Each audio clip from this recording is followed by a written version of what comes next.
Jadi obat antiparasit itu secara garis besar ada 4 golongan ya, empat golongan, yaitu yang pertama obat anti malaria, kemudian obat anti protozoa, obat antelmintek atau obat cacing gitu ya, kemudian obat ektoparasit. Nah, obat ektoparasit itu contohnya yang menyerang ke manusia itu skabies dan pediculosis ya. Ini sudah kalian pelajari di blok dermatologi. Kemudian untuk obat anti malaria ini nanti pada pertemuan kedua. Oke, kita mulai dulu dengan obat anti protozoa. Dari namanya anti protozoa berarti dia eh, berguna untuk mengeradikasi dari protozoa. Nah, ini golongan obatnya. Ini sudah coba saya rangkum ya. Tinggal nanti kalian pelajari gitu ya. Nah, untuk golongan nitroimidazol, itu golongan obat yang digunakan itu adalah metronidazol, tinidazol, dan ornidazol. Ini yang saya berikan tanda bintang. Di tabel-tabel nanti ada beberapa tanda bintang.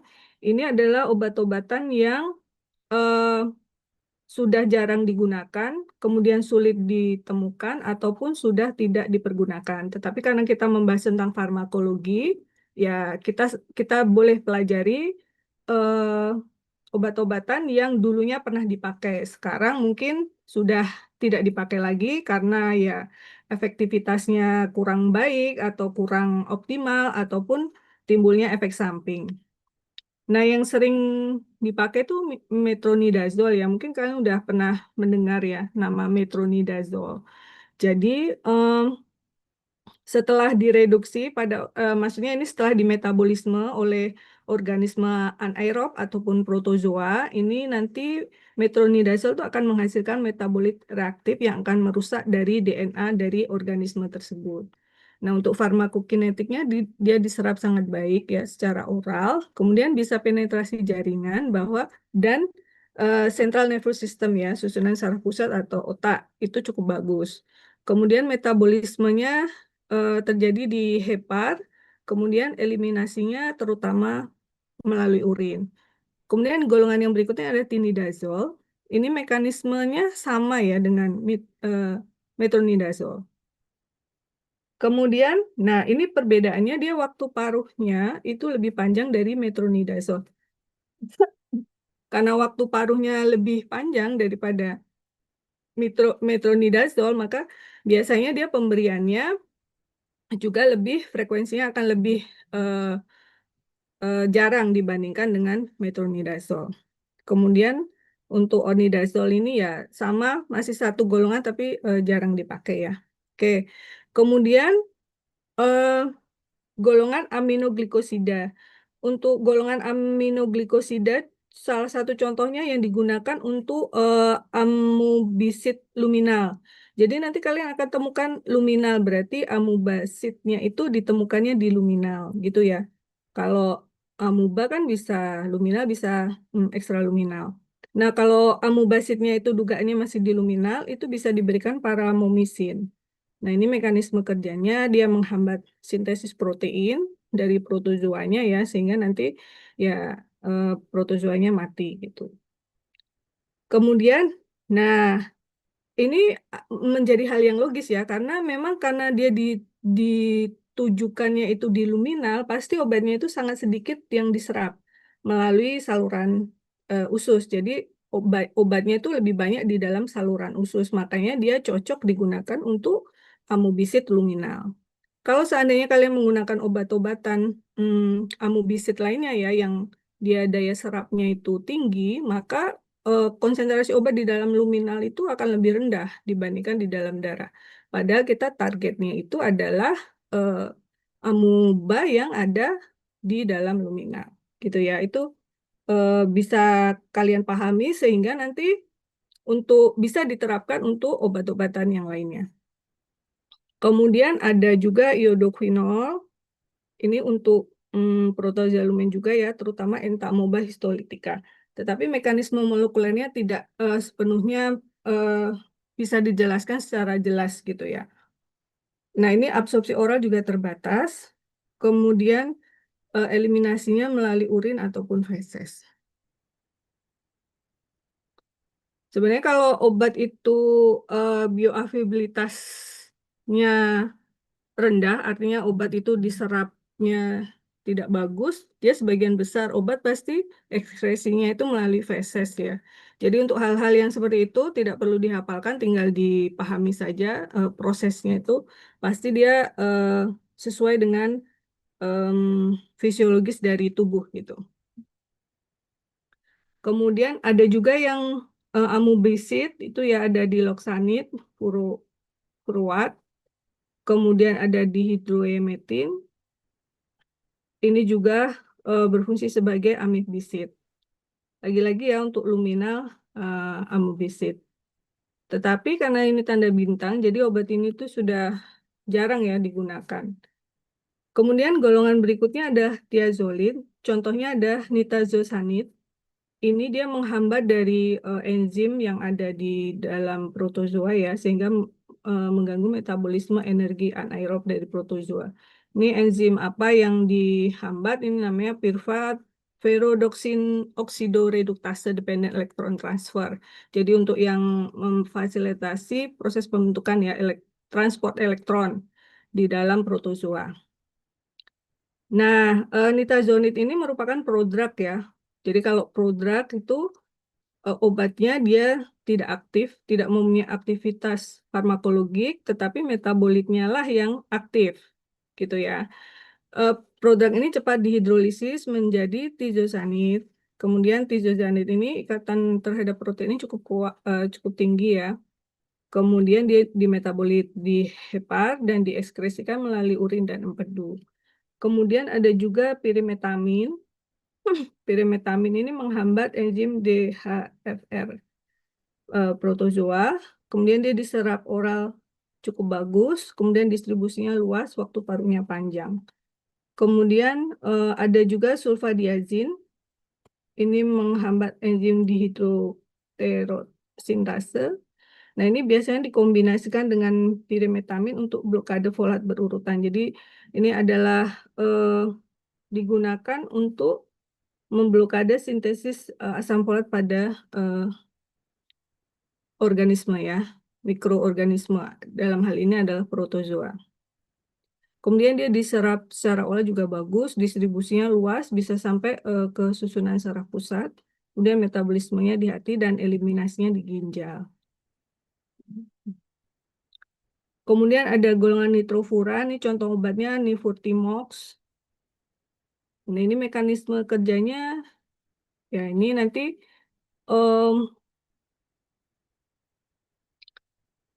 tidak perlu dihafalkan ya. Saya rasa yang perlu kalian ketahui adalah obat-obat yang sering digunakan. Gitu ya. Itu kalau obat-obat apa yang sering digunakan ya pasti yang ada di Indonesia. Kalau misalnya pengobatan dengan BPJS itu biasanya menggunakan Fornas ya, Formularium Nasional 2025. Itu kalian bisa lihat di situ. Itu nanti biasanya buku itu juga salah satunya dijadikan patokan pada saat UKN PDPD. Jadi di sebelah mejanya itu udah ada buku Formularium Nasional ataupun ISO ataupun formularium obat lainnya. Kalian bisa lihat di situ. Jadi eh, makanya kan mau dihafalkan atau tidak ya itu monggo silakan. Tetapi yang penting adalah dipahami. Kemudian berikutnya ini yang sampai mana tadi? Ini untuk benzimidazole ini menghasilkan metabolit reaktif yang merusak DNA dan protein dari Trypanosoma cruzi. Jadi ini untuk infeksi Trypanosoma cruzi. Kemudian ada pentamid. Kemudian ada suramin. Suramin ini juga untuk Trypanosoma. Kemudian sodium stibogluconat ini untuk leishmania. Kemudian primaquine ini untuk beberapa protozoa jaringan atau gametosit mekanisme metabolismenya melalui metabolit oksidatif. Artinya obat tersebut di metabolisme di dalam organisme protozoa dan menghasilkan metabolit reaktif yang dapat merusak struktur protein ataupun organela dari protozoa tersebut. Oke, terus kita masuk ke perpenyakit. Jadi kan kalau misalnya ini obat amebiasis. Berarti kalau soalnya itu berarti kalian harus mampu nih mendiagnosis pasien itu menderita amoebiasis. Setelah pasien itu terdiagnosis amoebiasis, baru kalian bisa memilih jenis obatnya. Misalnya kalau amoebiasisnya adalah kolonisasi atau sifatnya asimptomatik. Ini ada bisa diberikan paramomisin atau iodoquinol. Nah, ini dosisnya seperti yang tertera di tabel ya. Pemberiannya bisa 7 hari hingga 20 hari. Kemudian ada juga yang untuk amuba yang menyebabkan kolitis ringan maupun sedang. Kemudian nanti ada yang berat. Kemudian ada juga yang penyakitnya ekstraintestinal. Kemudian ada juga yang dia masuk ke liver dan menyebabkan abses. Kemudian ada juga ini setelah terapi jaringan pada kolitis, liver, dan abses.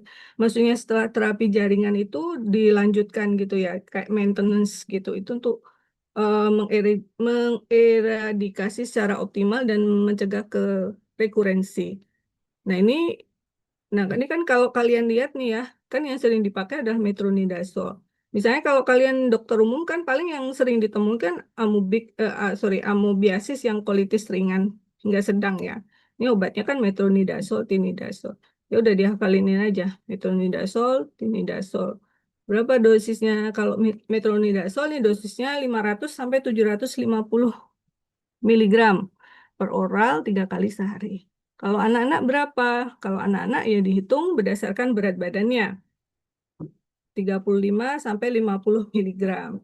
Ya kalau ringan bisa diberikan 35 miligram. Kalau misalnya dia sedang ya boleh mendekati dosis maksimalnya misalnya 50 miligram per kilogram berat hari. Dihitung dia berat badannya berapa. Itu dosis per hari. Kemudian dari dosis per hari itu dibagi 3 dosis. Misalnya beratnya hmm, berapa 10 kilo. Berarti kan ketemunya misalnya 50 dosis yang dipakai. Berarti 500 miligram itu per hari. Berarti kalau sekali minumnya berapa? Berarti 500 miligram dibagi 3. Dikira-kira berapa ya? 150 lebih dikit ya. Nah itu.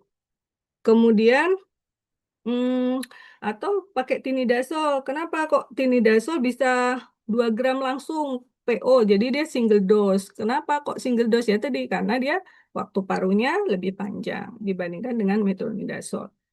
Nah, kapan memilihnya? Ya, itu tergantung. Misalnya, hmm, bisa dipertimbangkan kepatuhan minum obat.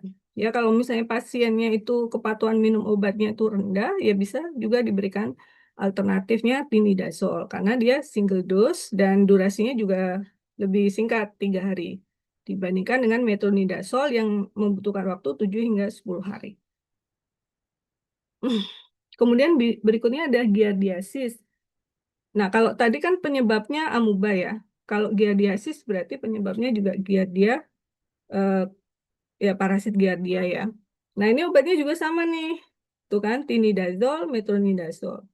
Dosisnya juga hampir sama untuk tinidazole. Hanya saja kalau untuk metronidazole dia dibutuhkan dosisnya lebih rendah dibandingkan tadi yang amoebiasis. Ya. Ini efek sampingnya juga perlu dipertimbangkan ya. Kalau ini misalnya, hmm, ini kalau tinidazole keunggulannya ya tadi regimennya dosis tunggal. Jadi sekali minum dalam 1 hari itu. Kemudian, ini kalau giardiasis mah cuma 1 hari ya. Cukup single dose. Kalau tadi untuk amoebiasis kan dia dibutuhkan 3 hari.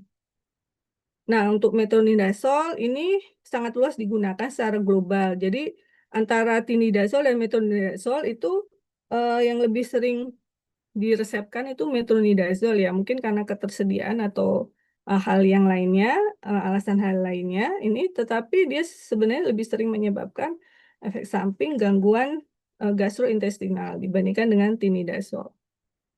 Kemudian bisa diberikan juga nitazosanid. Nah, nitazosanid ini dosisnya 500 miligram per oral 2 kali sehari. Kemudian kalau dosis anak-anak ya disesuaikan ya berdasarkan umur. Hmm, oke, kemudian albendazole. Kemudian Ya, ini dosisnya 400 mg per oral 1 kali per hari. Nah, ini merupakan alternatif ya, terutama bila terapi dengan nitroimidazol, golongan nitroimidazol tidak dapat digunakan atau tidak berhasil. Tetapi efektivitasnya lebih rendah dibandingkan dengan golongan nitroimidazol. Kemudian ada paramomisin juga, kemudian ada quinacrine. Oke, kita lewat lagi. Nah, berikutnya ada trichomoniasis. Nah, ini berarti dari apa parasit Trichomonas ya. Nah, ini bisa diberikan. Nah, ini lagi-lagi metronidazol. Kemudian ada tinidazol juga. Nah, metronidazol ini dibedakan. Eh, Ini maksudnya gini, jadi metronidazol untuk trichomoniasis itu bisa diberikan dengan 2 cara. Yang pertama adalah dosis tunggal 2 gram atau dosis terbagi 400 sampai 500 miligram 2 kali sehari selama 7 hari. Nah, ini lagi-lagi pemberiannya yang mana ya? Tergantung kepatuhan tadi ya. Kalau misalnya pasiennya kayaknya mm, kepatuhan minum multidos itu kurang bagus ya diberikan yang dosis tunggal. Nah, ini metronidazol ini bisa diberikan untuk indikasi klinis trichomoniasis pada dewasa dan remaja, termasuk perempuan hamil dan orang dengan HIV. Nah, ini efek sampingnya ya perlu diperhatikan adalah gangguan saluran cerna. Kemudian ada juga neuropati perifer, terutama pada pasien yang menggunakan jangka lama ya. Nah, ini ya. Oke, kemudian ada tinidazol. Kalau tinidazol ini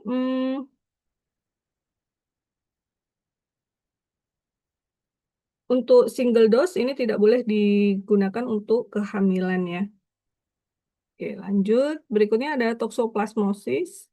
Nah, kalau untuk toksoplasmosis itu rata-rata dia kombinasi dari beberapa obat, yaitu bisa diberikan piremetamin kombinasi dengan sulfadiazin dan leukovorin.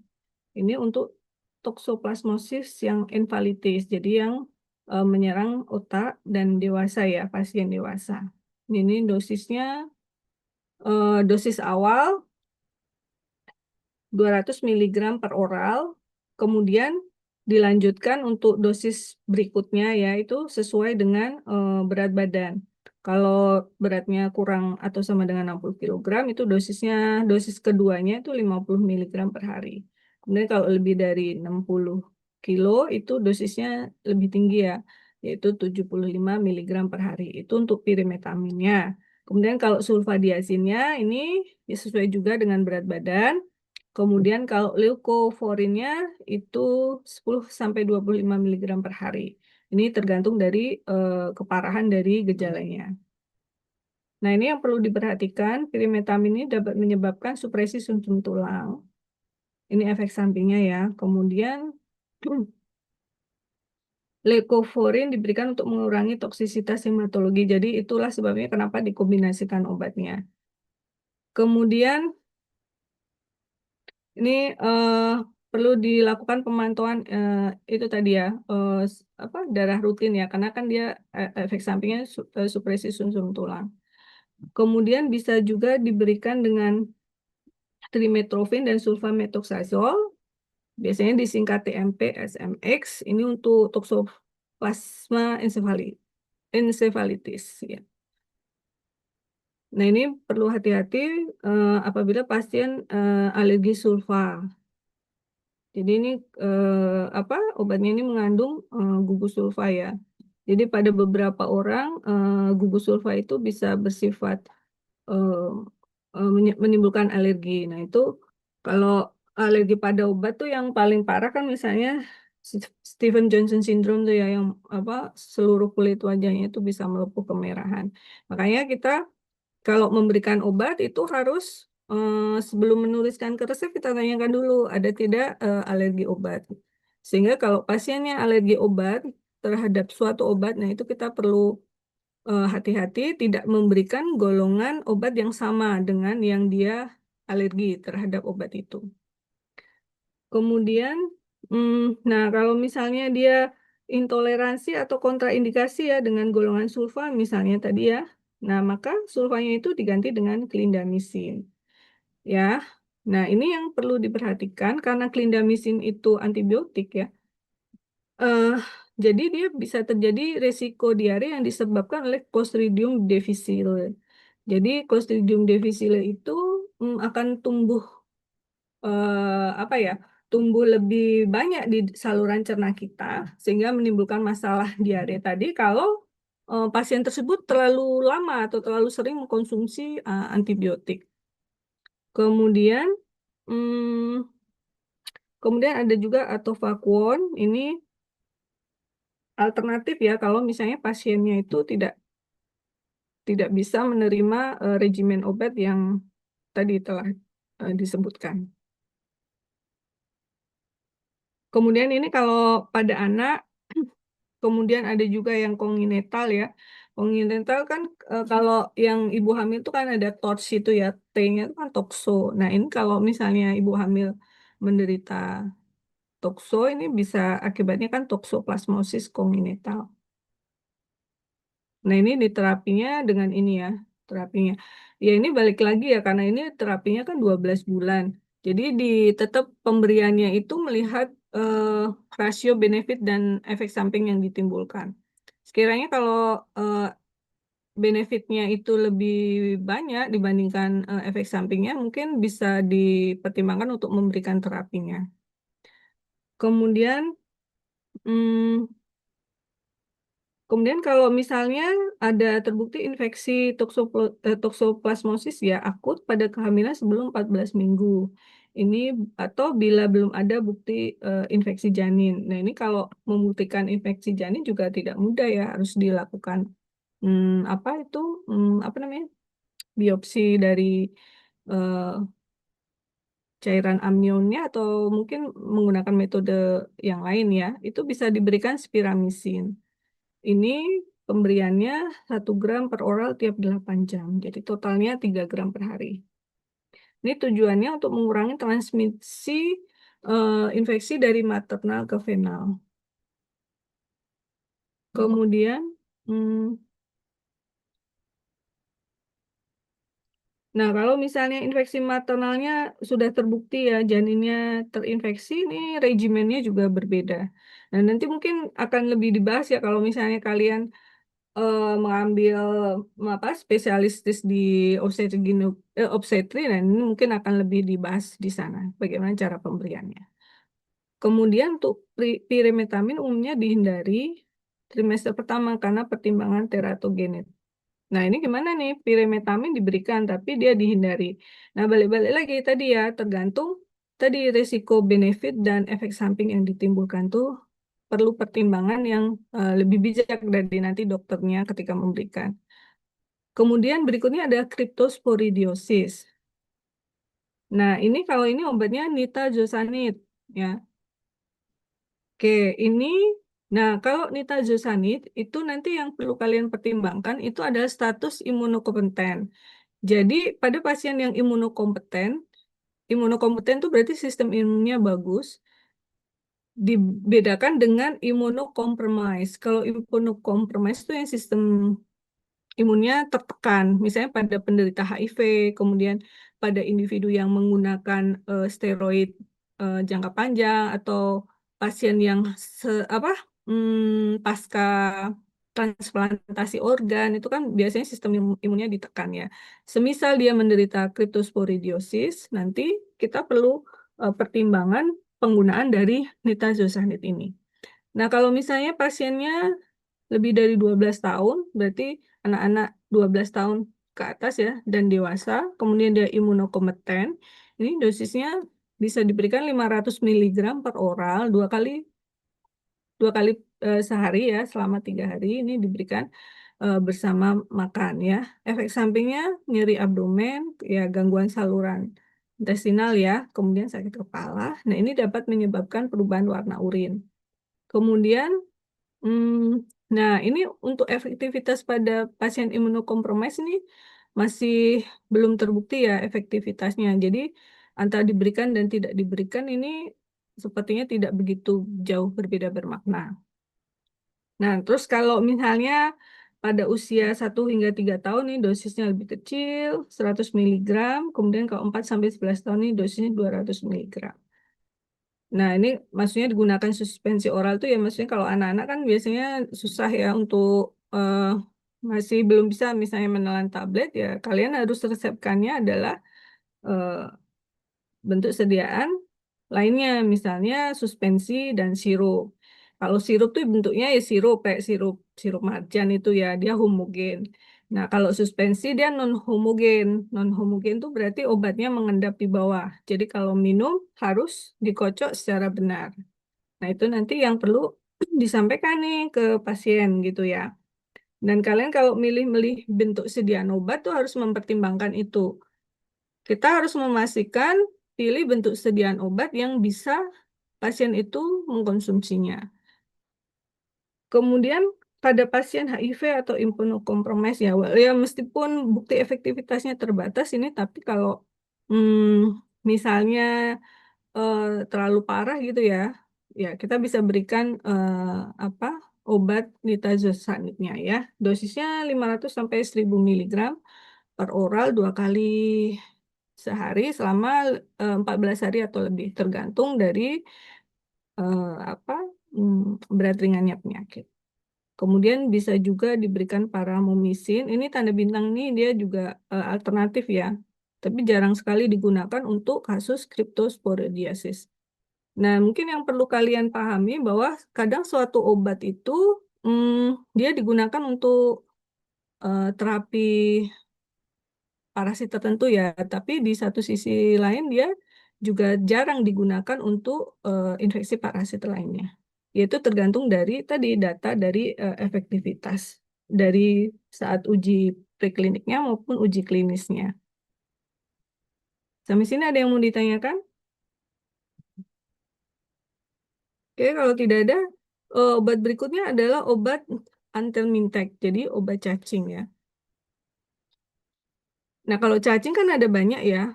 Ada yang paling masih ingat tuh mungkin Kestoda, kemudian Trematoda, Nematoda gitu ya.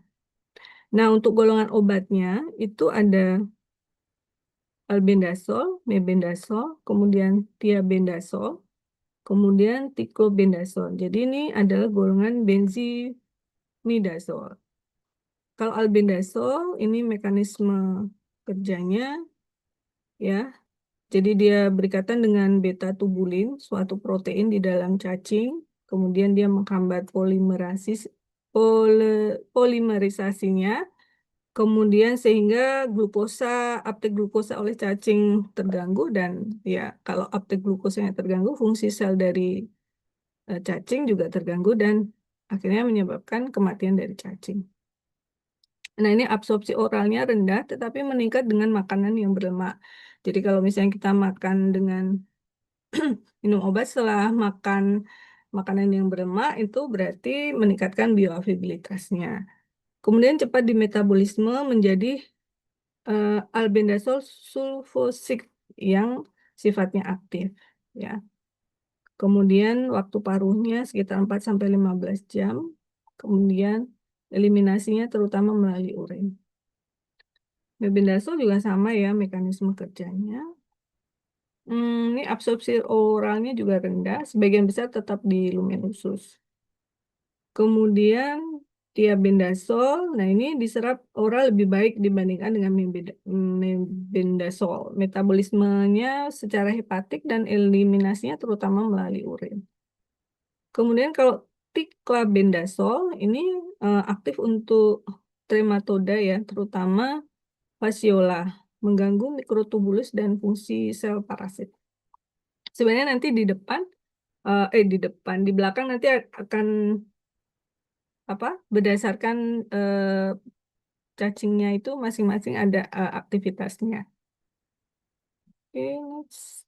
Kemudian ada ivermectin, kemudian ada moxidectin. Ini golongan dari makrosiklik lakton.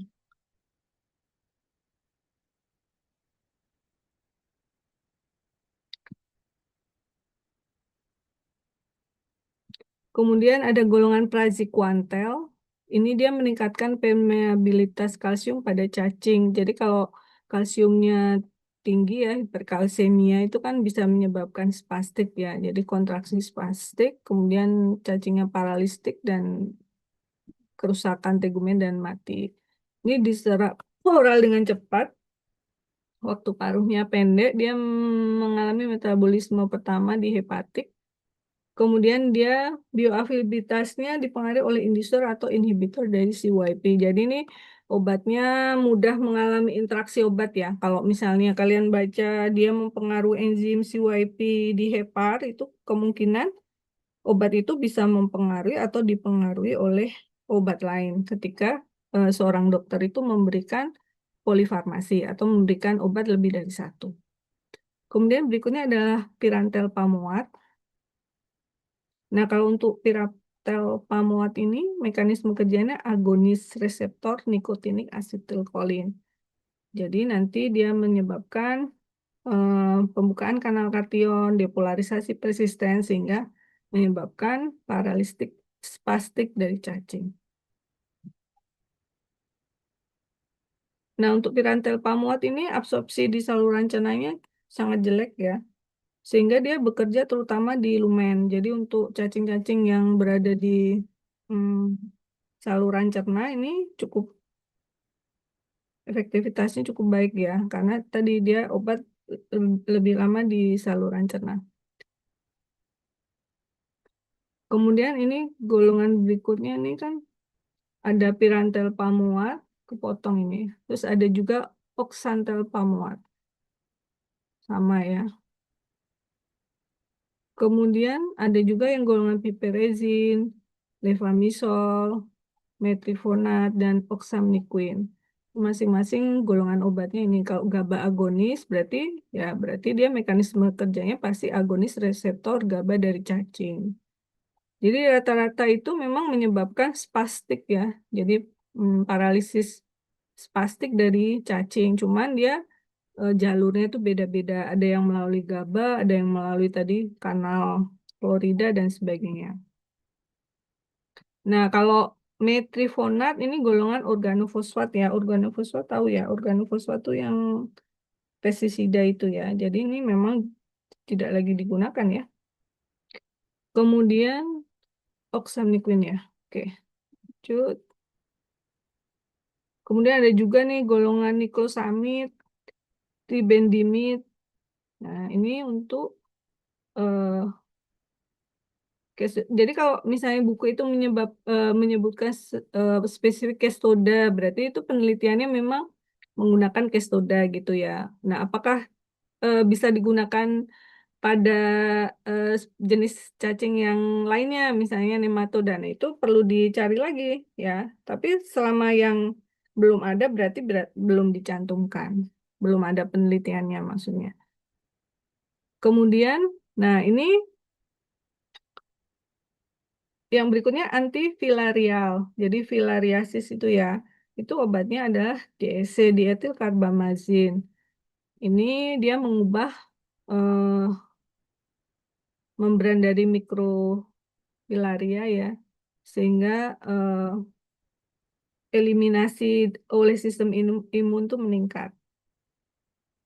Ini diserap cepat secara oral, terdistribusi luas, kemudian metabolismenya terbatas. Maksudnya metabolismenya terbatas itu berarti dia sedikit di metabolisme. Jadi dia bentuk aktifnya itu lebih lama di dalam tubuh. Kemudian eliminasinya terutama melalui renal atau urin. Kemudian, nah ini ada juga nih antibiotik, tapi dia digunakan untuk filaria, yaitu doxycycline. Jadi dia bisa nih menghambat protein dari ini ya, salah satu jenis dari filaria ya, penyebab filaria ya. Nah, ini juga bioavailabilitas orangnya tinggi.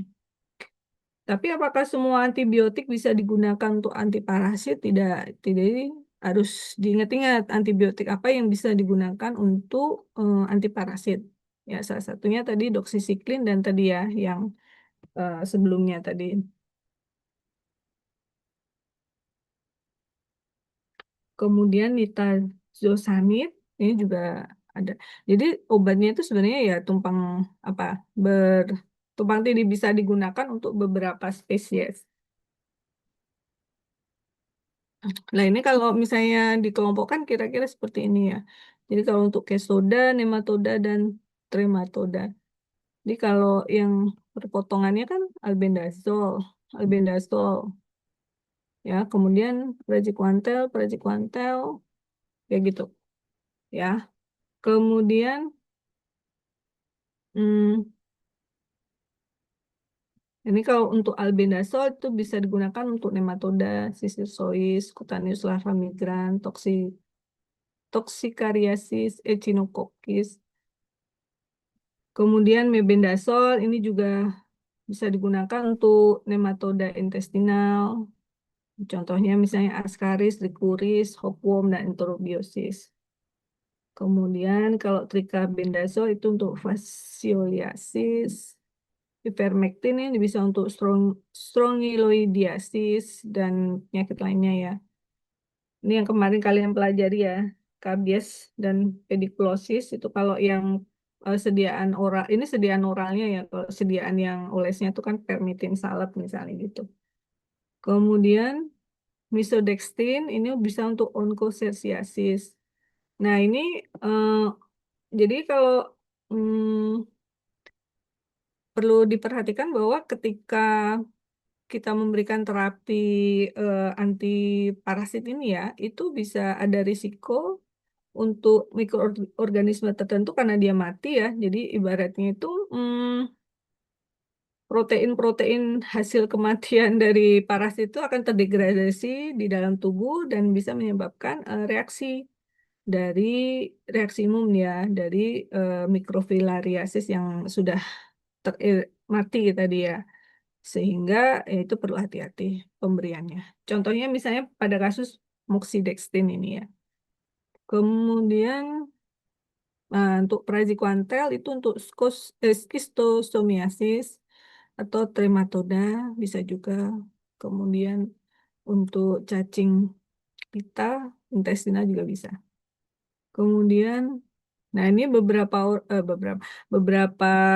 obat ini efek sampingnya dizziness. Dizziness itu kayak pusing gitu ya. Nah, ini perlu hati-hati. Misalnya kalau pasiennya menyetir gitu ya, ini harus disampaikan.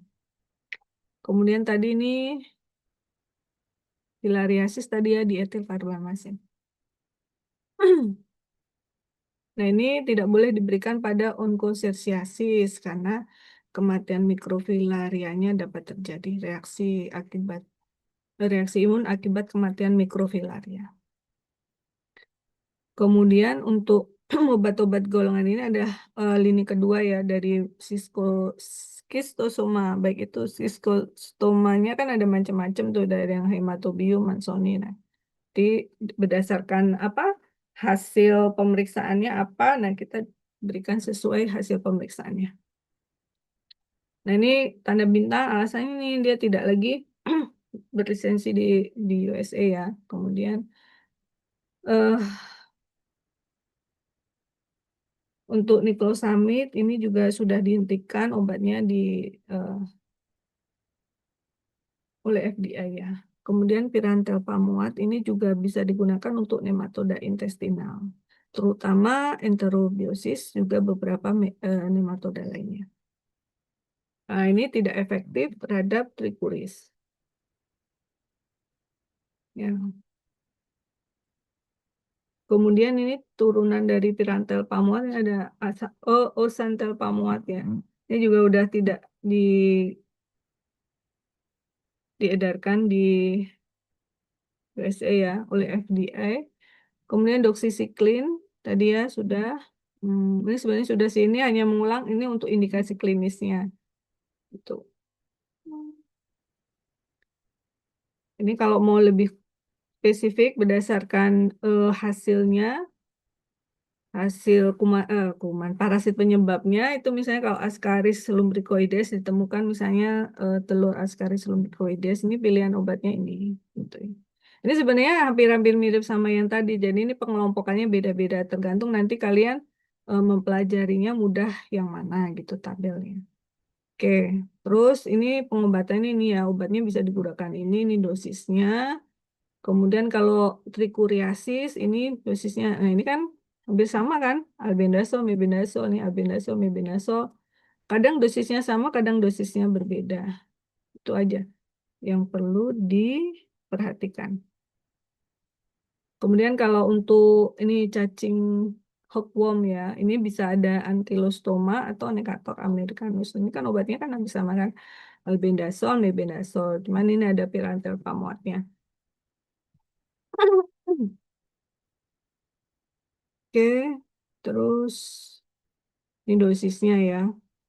Kemudian kalau ini enterobiosis, ini juga ini kan obatnya hampir sama. Ini dosisnya sama. Kalian lihat-lihat aja. Misalnya ini 100 miligram 2 kali sehari selama 3 hari. Kalau ini dia 100 dosis tunggal. Jadi sekali minum. Kalau ada bilang dosis tunggal itu berarti sekali minum hari itu juga. Terus dia diulang lagi nih 2 minggu kemudian. Tuh. Kemudian kalau strongyloidiasis itu obatnya ivermectin dan albendazole.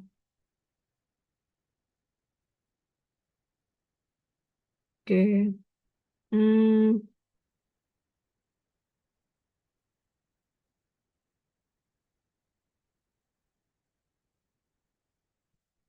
Nah, ini kalau keterangannya misalnya albendazole itu memang efektivitasnya itu lebih rendah ya dibandingkan ivermectin. Tetapi kalau dilihat rasio efektivitas dan efek sampingnya itu ivermectin itu lebih ini lebih banyak efek samping dan penggunaannya itu kadang diperlukan terapi lebih lama ya hingga sampai kalau memang benar-benar standarnya itu ingin menghilangkan parasit sampai tidak terdeteksi lagi itu dia butuh waktu lama.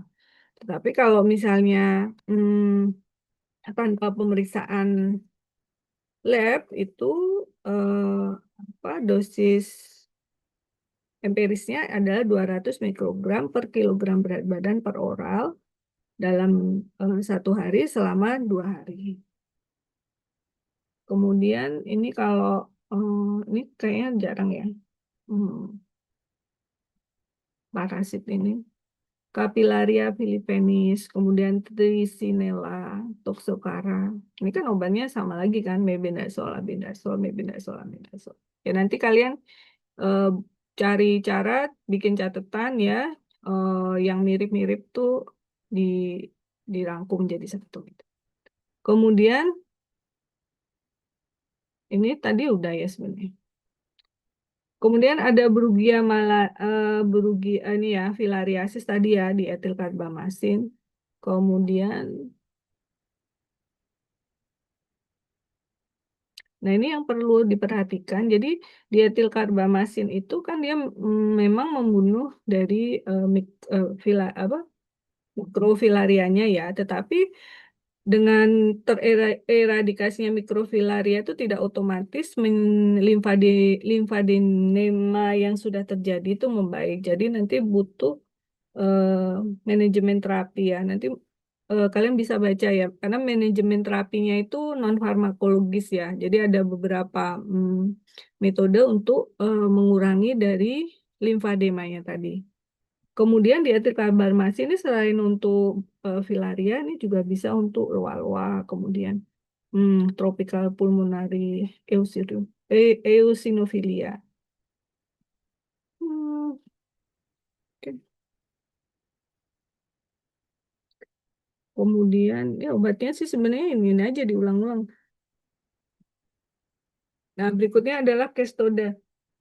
Kalau Kestoda itu dia praziquantel. Kemudian alternatifnya itu ada albendazole. Ini kan praziquantel lagi. Ya gitu. Nanti pokoknya prinsipnya itu tadi ya, kalian bikin catatan sendiri lah. Eh, mengelompokkannya itu yang mudah untuk kalian pahami yang mana gitu. Kalau dosisnya kurang lebih ini sama nih ya. Itu 5 sampai 10 miligram per kilogram berat badan per oral dosis tunggal. Ini juga sama. Ini juga sama. Jadi praziquantel untuk semua, bukan untuk semua ya, untuk beberapa infeksi Kestoda itu dosisnya sama. Kemudian ini kalau Kestoda lainnya ya, Kestoda lainnya itu praziquantel. Nah ini kan dosisnya beda nih, baru 5 sampai 10 miligram per kilogram berat badan. Kalau ini dia 25 miligram per kilogram berat badan. Tapi penyebabnya yang hep- himeno, Hymenopilus nana. Nana itu kucing ya kalau nggak salah. Bukan. Ya, gitu. Nah, ini disebutkan ya, karena regimen praziquantel ini berbeda dengan tiniasis. Tiniasis yang tadi ya. Itu kan dosisnya ini dibutuhkan lebih tinggi. Kemudian ada Echinococcus. Kayaknya penyakitnya juga jarang ya. Jadi kalau antiparas itu lebih sering apa ya, terdeteksi dan diberikan pada yang apa, hewan ternak, terus hewan peliharaan gitu-gitu. Kemudian trematoda misalnya schistosoma, ini bisa diberikan praziquantel. Ini kenapa sama ini, ya di merger aja nggak apa-apa. Tapi ini maksudnya ini pilihan keduanya kalau praziquantel tidak ada. Tapi kan perlu dicek lagi ya, obat ini ada nggak diedarkan, masih diedarkan atau tidak. Kemudian kalau schistosoma hematobium ini juga praziquantel. Dosisnya juga sama. Itu ya, praziquantel lagi, praziquantel lagi. Jadi kalau misalnya mau biar ya paling tidak hafal untuk ini gitu ya, berarti kalau golongan trematoda itu pengobatannya praziquantel. Terus dosisnya sama nggak? Oh, dosisnya sama. 40 miligram, 40 miligram. Oh, ini lebih 60 miligram nih ya. Berarti yang 60 miligram ini berarti yang Japonicum dan Mekong gitu ya. Ya karena kalau masih masih masih mahasiswa kan kalau ujian kan nggak boleh ngeliat ya. Ujian apa? Ngasih BT. Jadi harus cari cara untuk meringkas atau menghafalnya biar lebih ingat gitu. Kemudian ini trematode yang lainnya. Itu kan praziquantel lagi. Hanya dia dosisnya yang berbeda. Nah, sampai sini ada yang mau ditanyakan? Nggak ada ya? Kalau nggak ada, kita masuk ke skenario kasusnya. Nanti mungkin saya boleh ini ya, berinteraksi gitu ya, biar kalian nggak ngantuk juga. Hmm. Jadi misalnya ada kasus seperti ini. Kira-kira kalian menebaknya dia apa sakitnya?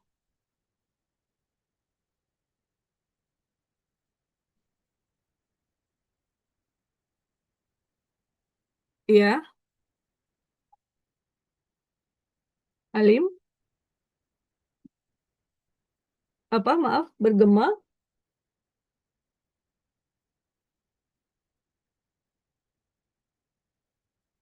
Ya, salah satunya itu ya. Apalagi, ada lagi, apalagi yang kasusnya gatal di sekitar anus. Bisa tadi enterobius. Selain itu apa? Jangan karena ini blok parasit. Nah, tebakannya enterobiosis. Nah, mana tahu dia ada gatal lain gitu, ada bisul atau apa gitu. Ya, Izin dokter, kandidiasis perianal dokter. oke, boleh. Kandidiasis perianal. Ada lagi? Apa lagi kira-kira?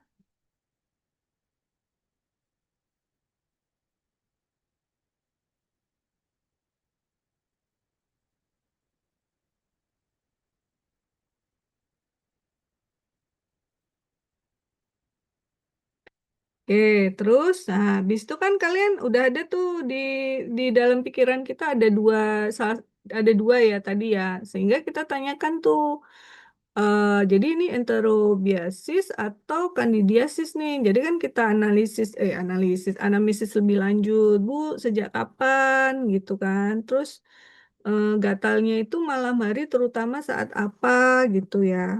Mungkin malam harinya saat maghrib atau saat isya atau saat mau tidur gitu-gitu kan ditanyakan ya. Ya ini cuman bercanda ya maksudnya, tapi nanti kalian kalau anamnesis juga jangan seperti itu karena kan kalau apa waktunya kan terbatas. Kemudian eh oh ini ibunya bilang menggaruk daerah anus pada malam hari beberapa hari terakhir. Terus lebih mudah mengantuk, kurang konsentrasi.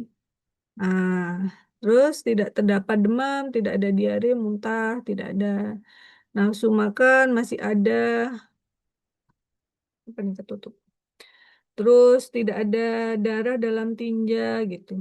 Jadi kalau kira-kira kalau misalnya skenarionya diganti ada darah dalam tinja gitu, apa kira-kira ya?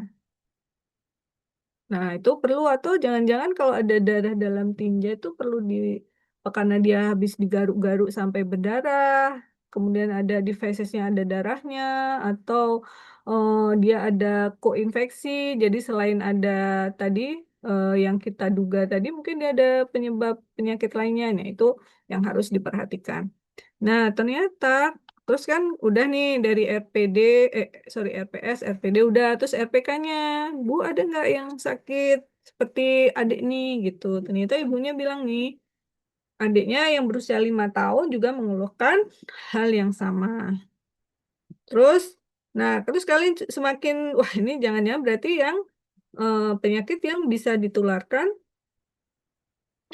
oleh parasit ya. Jadi kadang parasit tuh kayak gitu ya.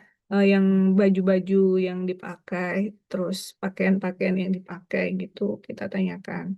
Kemudian kebiasaan higiennya, dia ada nggak cuci makan, cuci tangan sebelum makan gitu. Terus kukunya gimana? Ada kebiasaan menggigit kuku atau tidak gitu. Nah, ternyata kan kita masih ada dua tadi ya. Kayaknya sih antara enterobiasis atau kandidiasis perianal. Tapi kalau melihat anamnesisnya kayaknya ya gitu. Kayaknya sih kemungkinan besar enterobiosis. Nah, ternyata tetap nih walaupun kita udah menduganya enterobiasis, kita tetap harus melakukan pemeriksaan fisik. Pemeriksaan fisiknya hasilnya ternyata seperti ini. Ah, normal nggak ini? Normal ya. Terus beratnya 26 kilo nih. Kalau anak-anak jangan lupa ya, minta data berat badan dan tinggi badan. Terus abdomennya seperti ini. Berarti nanti kalian harus tulis tuh ringkas kira-kira penyakit kecacingan apa yang kalau abdomennya itu dipalpasi dia ada menimbulkan nyeri tekan. Kalau ini tidak ada nih nyeri tekan. Nah, ternyata setelah diinspeksi perianalnya itu hasilnya seperti ini. Nah, jadi kira-kira apa? Mana dari dua tadi yang lebih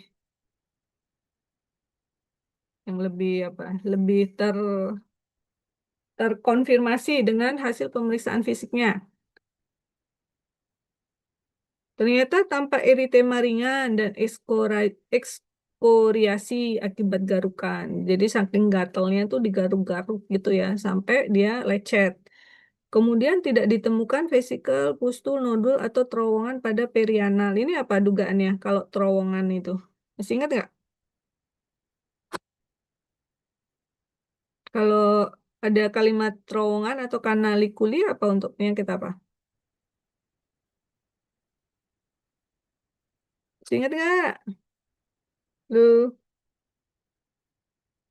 coba lu Tiah yang lagi makan. Nah, kalau kanalikuli itu apa biasanya untuk yang spesifik penyebab penyakit apa? Masih ingat nggak? Ibunya Sabias dong. Nah, untuk apa, menyingkirkan diagnosis dari skabies. Kemudian tidak ditemukan plek eritema berbatas tegas dengan lesis satelit. Nah, ini untuk menyingkirkan apa, Lutfiah?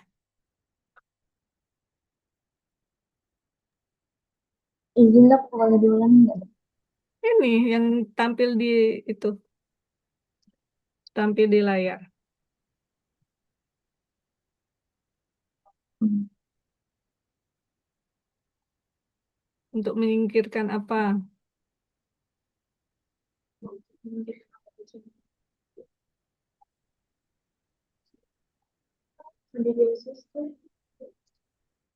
Apa penyakit kulit yang ada apa? Khasnya lesis satelit apa? Khasnya kandidiasis dok. Ya, jadi untuk menyingkirkan kandidiasis. Kemudian tidak terdapat fisura ani atau perdarahan. Kemudian pemeriksaan fisik lainnya dalam batas normal. Nah, setelah di situ kan tadi semakin mengkonfirmasi bahwa kemungkinan itu adalah enterobiasis, bukan lagi kandidiasis. Sehingga pemeriksaan penunjangnya kira-kira apa?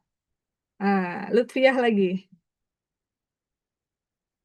Kira-kira kalau kamu menemukan kasus seperti itu, pemeriksaan penunjangnya apa ya? Scotch tape dok. Apa? Lakuin pemeriksaan Scotch tape dok. Scotch test ya. Scotch test itu apa? Gimana cara periksanya? Pakai apa itu namanya? Ditempelin ke lesin yang gitu dok. Ya, Terus apa di yang ditempelin? Ditempelkan apa? tape-nya dok. Tape-nya. Terus nempelkannya kapan waktunya? Sebelum mandi di pagi hari dok. Sebelum mandi pada pagi hari. Oh, ya. Terus kamu mengedukasinya gimana? Cara menempelkannya ke pasien, ke ibunya atau ke pasiennya?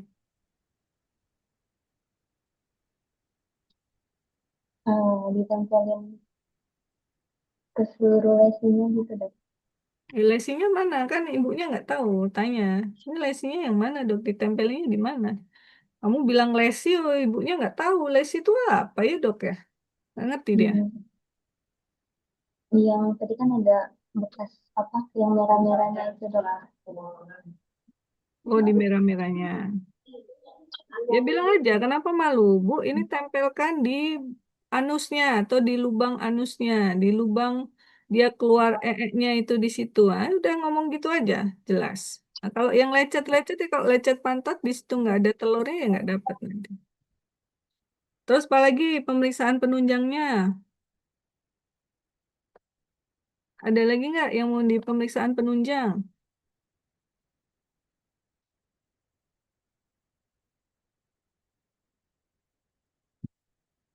Oke, boleh nih periksa darah lengkap HB. Kan kalau cacing kan biasanya ini ya, apa bisa menyebabkan anemia. Jadi diperiksa HB-nya. Ini HB-nya normal atau enggak? Lutfia, normal atau enggak? Normal dok. Oh, normal. Ini untuk anak berapa? Berapa tahun anaknya tadi? 8 tahun dok. Nah, 8 tahun. Oke. Terus leukositnya normal atau tidak? Normal dok. Di bawah 10 Normal. ribu. Ya. Kemudian, nah ini eosinofilnya normal tidak? Normal dok. Normal. Oh, normalnya berapa ya 0 nilainya? sampai 6%. Oh, 0 sampai 6%.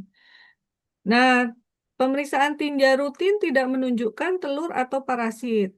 Untung tadi Lutfia bilangnya Scott tape test.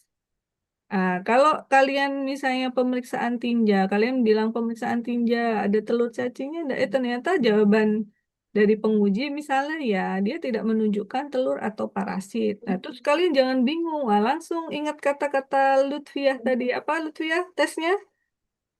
Prospek dok. Ah, ya, jadi diberikan ini pada pagi hari sebelum pasien buang air besar ataupun mandi. Dan ternyata ditemukan telur berbentuk oval, berdinding tipis, dan salah satu tampak mendatar atau planokonveks. Gambarnya seperti ini. Wah, nah itu harus hafal. Nih gitu ya. Kalau ini memang contoh kasusnya khas ya. Jadi kalau kalian pas di blok 5A, terus keluhan utamanya gatal di daerah anus pada malam hari, itu adalah khas untuk enterobiosis. Nah, jadi kalau nggak dapet diagnosisnya, yo berarti kalian kebangetan banget, nggak ngertinya gitu. Ini karena yang paling mudah.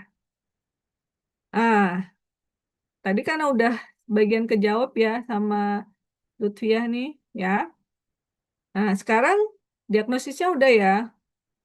Terus pertanyaan berikutnya, tujuan terapi. Ini menggunakan Pico. Mungkin kalian belum pernah Pico ya. Jadi ini eh, saya mencoba memberikan namanya itu evidence-based medicine. Jadi kadang buku-buku yang ada di textbook farmakologi itu kan kita memang buku farmakologi itu adalah ilmu tentang obat-obatan.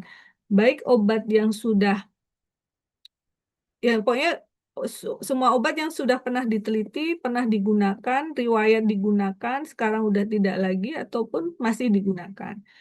Nah, untuk update-annya itu biasanya dilakukanlah evidence-based medicine. Sehingga keluarlah guideline-guideline yang mungkin tiap beberapa tahun sekali itu diperbarui. Nah, ini saya mengajarkan kalian untuk selalu update dengan eh, hasil-hasil penelitian ataupun publikasi yang ada gitu ya. Jadi kita menggunakan pertanyaan format PICO. PICO itu population, intervention, control, dan outcome-nya. Nah, kemudian temukan satu, kalau yang dipakai biasanya yang RCT ya, Randomized Control Trial, itu uji klinis dengan metode yang paling tinggi gitu. Atau ya bolehlah systematic review, itu berarti mereview dari beberapa RCT. Kemudian kita nilai nih jurnal yang kalian temukan tuh apakah valid nggak sih? Terus seberapa besar bisa diterapkan dengan pasien kalian, misalnya seperti itu. Kemudian, nah baru tentukan regimen terapi, tuliskan resep, dan tentukan apa yang perlu dimonitoring. Nah ini karena tadi udah dijawab ya. Misalnya ini ternyata diagnosisnya tuh ada banyak.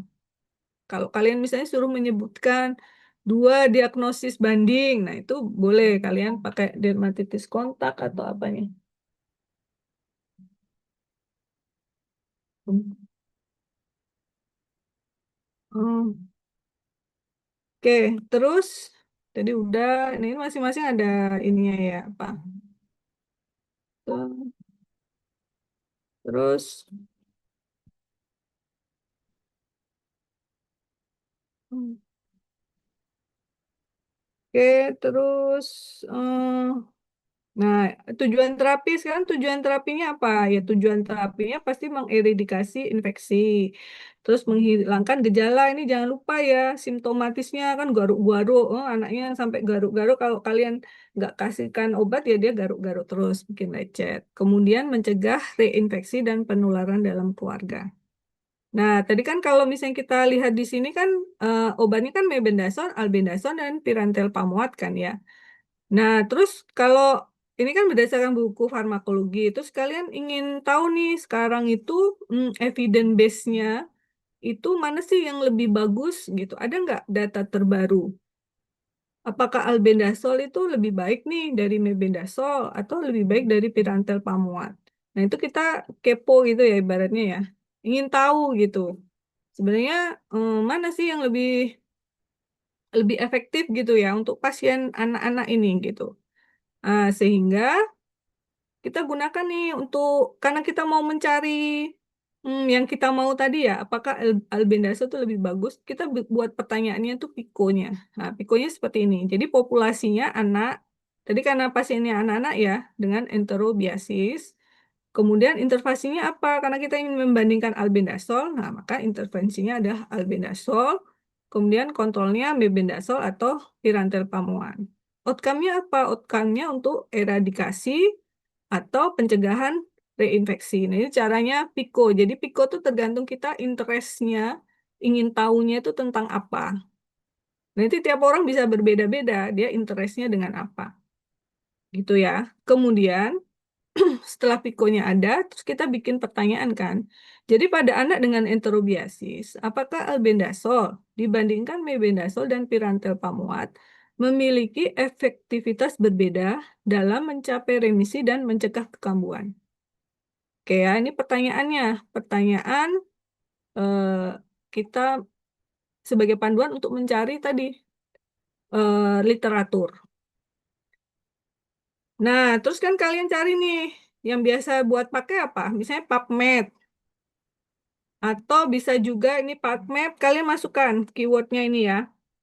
Masukkan albendazole or mebendazole or pirantelpamuat. Ini pakai bahasa Inggris ya, karena ini rata-rata artikelnya bahasa Inggris dan enterobiasis. Kalau kalian mau spesifik lagi berarti and children. Itu bebas. Nah, ternyata setelah dimasukkan keywordnya ini, muncullah nih 31 kasus. 31 kasus, 31 artikel. Terus kalian baca-baca, lihat di abstraknya dulu. Kalau sesuai dengan yang kita sudah tuliskan tadi ya, interestnya tadi, pikonya tadi, ternyata kita memilih ini yang paling sesuai. Perbandingan efikasi albendazol, mebendazol, pirantelpamuat dalam mencapai remisi dan mencegah kekambuhan dari enterobiosis pada children. Ini sebuah randomized control trial. Jadi kalau sebuah randomized control trial itu berarti dia satu uji klinis. Tapi kalau dia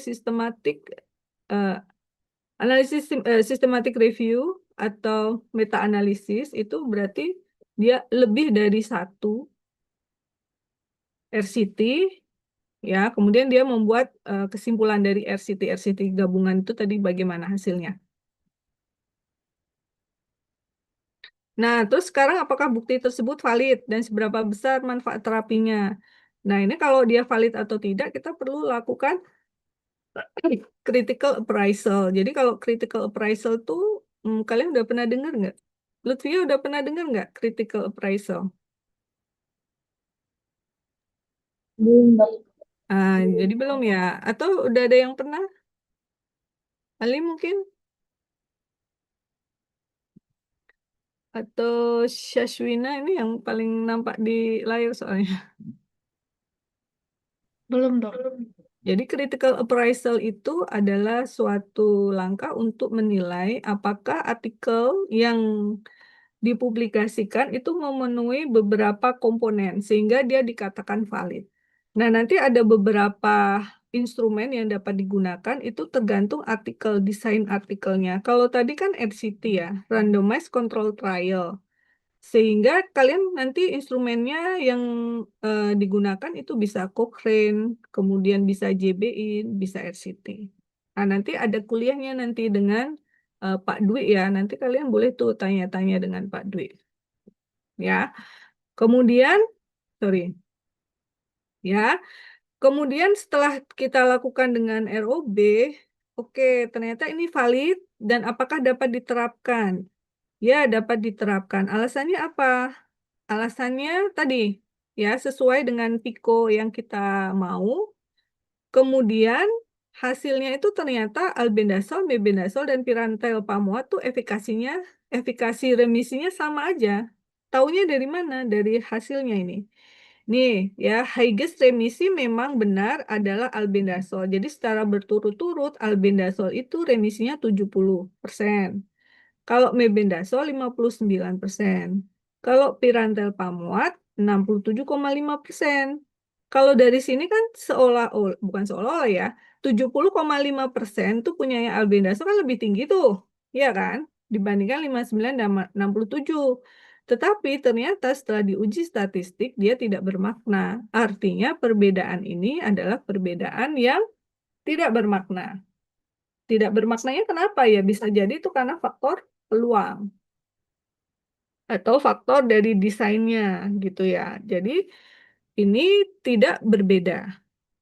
Jadi kalian mau berikan albendazol, mebendazol, dan pirantelpamuat secara efikasinya itu sama. Tetapi ternyata dia meneliti yang lain. meneliti rekurensi. Ternyata albendazol itu lebih baik dalam mencegah rekurensi. Taunya dari mana? Dari hasil ini yang garis hijau, rekurensi. Jadi, the highest score rekurensi achieve dengan mebendazole. Mebendazole tuh rekurensinya tinggi banget, 97,6. Kalau pirantel pamoat ini 82,1. Kalau albendazole tuh rekurensinya tuh 69 tuh ya tinggi ya. Tapi di antara ketiganya itu albendazole lah yang paling rendah tingkat rekurensinya. Apakah itu perbedaannya bermakna? Oh, ternyata P-value-nya 0,01. Bermakna, berarti albendazole lebih baik dalam mencegah rekurensi.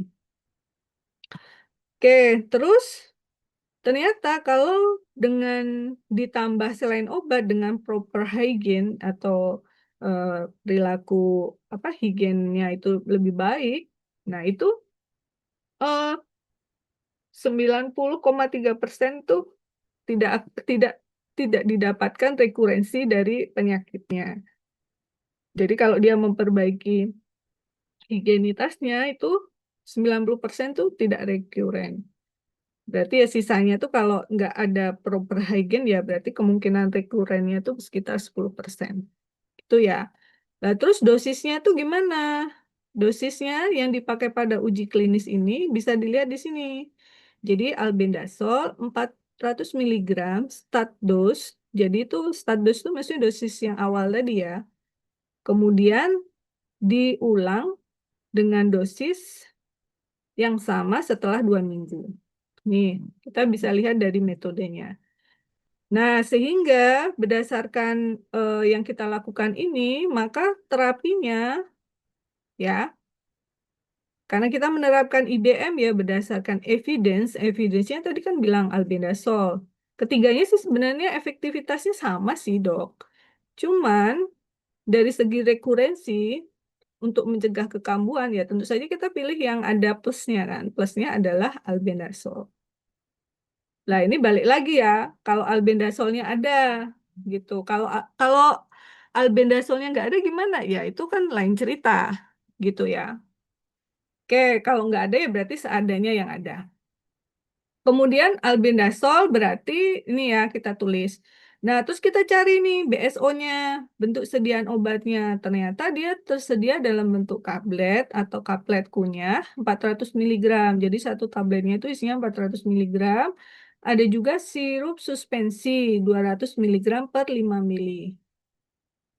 Nah, kira-kira pilih yang mana, Lutfia?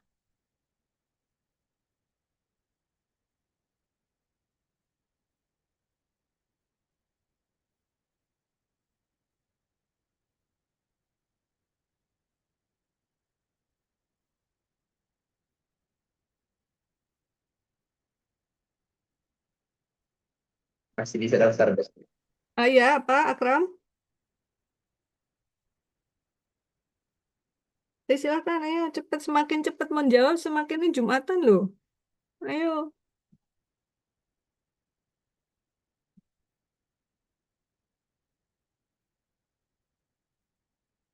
Multajam ada jawaban enggak?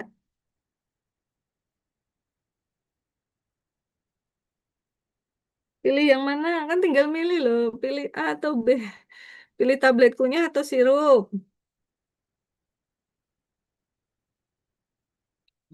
Apa lagi ya? Jumatan loh. Azra. Azra Nafiza. Kira-kira Azra mau dikasih apa nih pasiennya? Dikasih yang mana? Ini dua-duanya sama-sama albendazole. Azra Nafiza. Loh?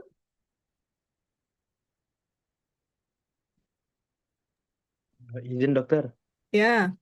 jika sang anak sudah bisa minum obat kunyah atau obat yang kaplet kunyah, maka bisa diberikan yang tablet kunyah dokter. Namun jika ternyata belum atau masih belum Mm-mm. terbiasa, bisa diberikan sirup suspensi yang 200 mg dokter. Terima Ya, kasih. betul. Jadi tanyakan anaknya, Bu, sudah bisa minum tablet belum? Gitu. Oh, belum, Dok. Berarti kalian cari ada nggak sediaan sirup? Wah, ternyata sediaan sirup ada. Ah, berarti diberikan sirup. Tetapi kalau sediaan sirup nggak ada, berarti ya mau nggak mau tablet tadi ya. Ah, tinggal nanti bilang aja, Bu, nanti digerus aja gitu. Tapi itu kalau tablet. Tapi kalau salut ya nggak boleh digerus gitu. Kalau tidak terpaksa. Oke, terus anti gatelnya mau diberikan antihistamin oral ya. Masih ingat nggak antihistamin? Lutfiah masih ingat nggak antihistamin? Cetirizine ya dok, cetirizine. Hmm? Cetirizine. Iya, Yang ada cetirizine ya.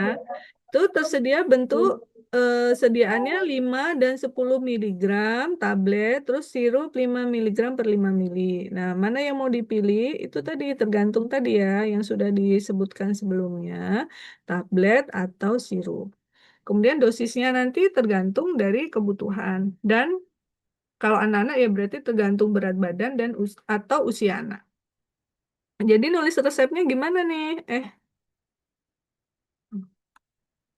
Kita tulis misalnya akhirnya dia memilih menentukan sirup suspensi 200 miligram per 5 mili. Ini salah ya, ini harusnya sorry 10. Sorry, tak ganti dulu ya. Ini harusnya 10 miligram. Kenapa 10 miligram? Karena ini tadi dosisnya adalah 400 miligram. Karena isinya itu 200 per 5 mili, artinya setiap 5 mili itu isinya 200. Berarti butuhnya 400. Berarti harusnya 10 ya. Ini salah ya contohnya ya. Ini contoh yang salah. Berarti harusnya 1 DD 10 mili diulang minum 2 minggu setelahnya. Ini satu flashnya itu isinya ini 200 miligram per 5 mili. Berarti dia butuh 4 ya. Benar ya? Paham nggak ini? Bisa dipahami nggak? Multazam? Izin bisa dokter. Bisa. Oke. Terus digaris, jangan lupa parang. Terus yang cetirizine juga diberikan 5 miligram per 5 mili. Flash tuh botol ya, botolnya satu aja. Terus S2DD, CTH1 juga kata. Ini maksudnya sirup suspensinya itu karena memang dia sediaannya tuh satu botolnya hanya 5 mili ya. Kalau cetirizine sirup ini botolnya cuma satu karena dalam satu botol tuh volumenya dia 200 mili atau ada yang 100 mili. Makanya harus tahu tuh dalam satu botol itu dia volumenya berapa. Itu tujuannya untuk menentukan berapa banyak botol yang mau kita berikan. Tuh, parah. Nah, terus yang dimonitoring apa? Ya, reinfeksinya, kekambuhannya. Kemudian tadi kan karena ada adiknya kan, ya adiknya suruh berubah juga. Kemudian kepatuhan minum obat dan efek samping obat. Selesai. Nah, ini tugasnya ya. Nanti ada, ini gampang juga lah ya. Gampang atau kayaknya gampang lah. Bisa nebak pasti kalian. Ada 2 skenario kasus, nanti dikerjakan sendiri-sendiri ya. Dikerjakannya sama kayak yang saya contohkan tadi, dikumpulkan besok ya. Oke, eh, kalau tidak ada, kita main quiz ya. Untuk syarat ini ya, apa absen ya.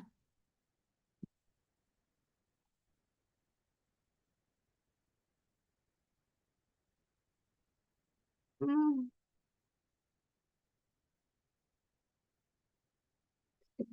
sebentar.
Ya, sambil menunggu kalau ada yang mau ditanyakan.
Eh, sudah nampak belum? Sudah ya, harus mengerjakan ya. Ini untuk bukti apa absen. Sudah nampak belum, Lutfi? Lutfi ya? Sudah nampak, Lutfi ya? Udah, Kak. Sudah ya, silakan join. Saya tunggu 5 menit aja. Ntar lagi mau ini, persiapan sholat Jumat.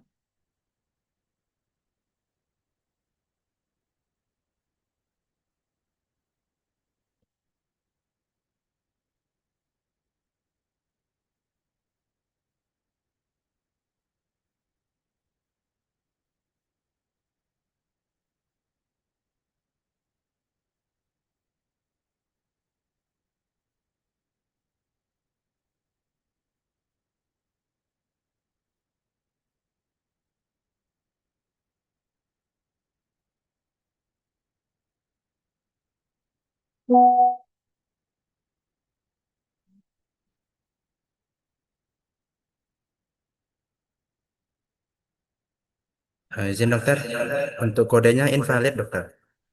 Oh, kodenya invalid.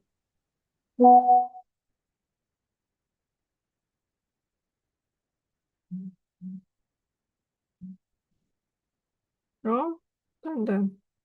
Udah kok udah ada yang menang. Ntar, berarti udah ada yang mulai.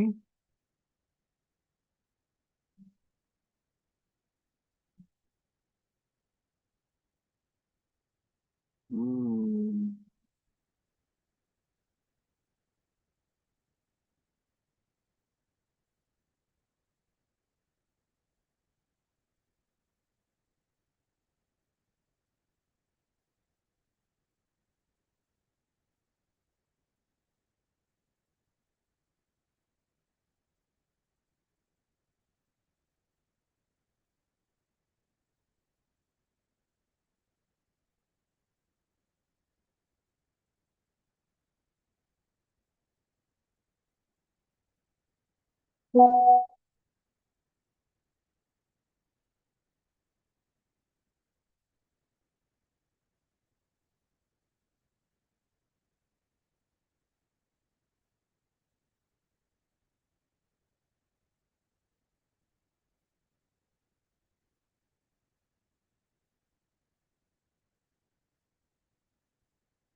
Saya coba ditulis di link aja ya. Tulis di link, tulis di chat linknya. Coba nanti kalau nggak bisa lagi dilaporkan ya.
Oke, kita mulai ya.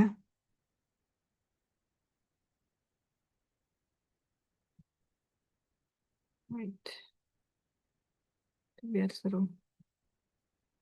Cheers. Oh,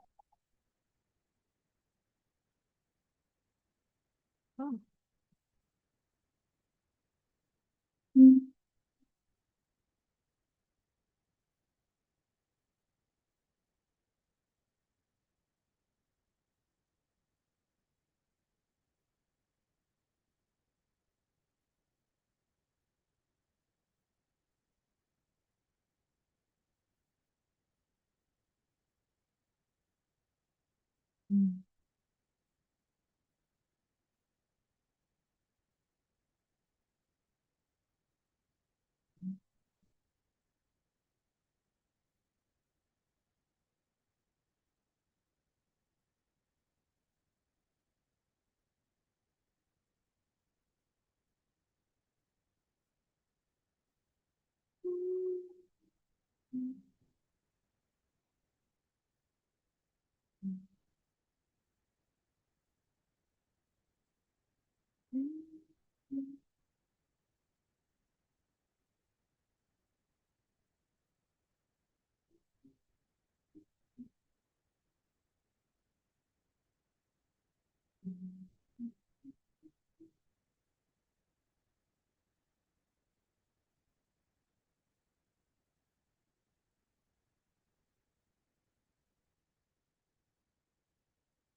Sudah selesai ya sepertinya.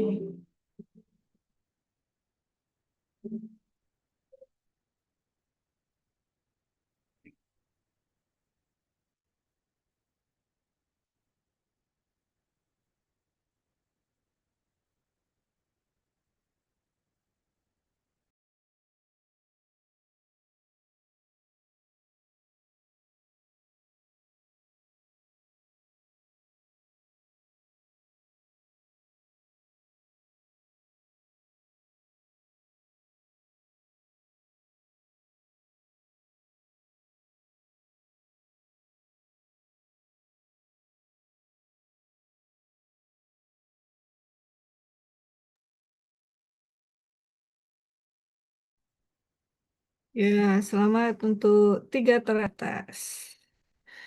Ya, soalnya gampang ya. Ya. Oke. Nanti untuk tugasnya, nanti ketua kelasnya siapa ya? Ini, itu namanya ketutup ya untuk Dinda kayaknya ini ya.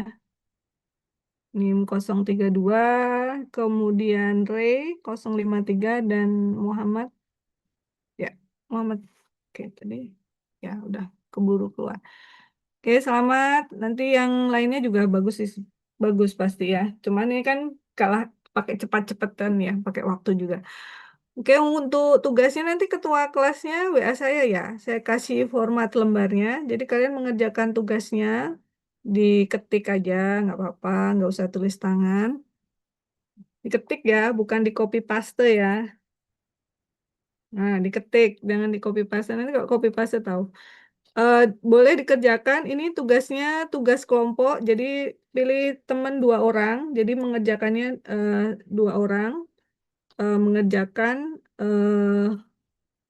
maksudnya yang dikumpulkan tuh 2 orang. Maksudnya soalnya kan tadi ada 2 ya. Jadi silahkan bikin kelompok. Kelompoknya masing-masing 2 orang. Jadi nanti yang dari 2 orang tuh mengumpulkan satu gitu ya. Satu file. Isinya 2 skenario tadi.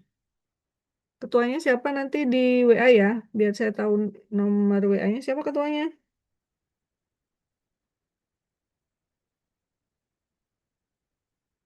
Siapa? Halo. Saya dok. Nah, oke Nadir. Nanti WA saya ya. Nanti saya kasih formatnya itu kalian mengerjakannya di situ. Itu nanti kotaknya itu hanya sifatnya fleksibel. Mau menulis berapa kalimat pun boleh. Nah, tetapi mengerjakannya di dalam kotak pertanyaan itu yang saya berikan. Oke, ada yang mau ditanyakan? Tidak ada, kalau tidak ada, saya cukupkan sekian ya. Mungkin kalau ada yang mau siap-siap sholat Jumat, saya tutup. Assalamualaikum warahmatullahi wabarakatuh. Semoga bermanfaat. Izin live ya.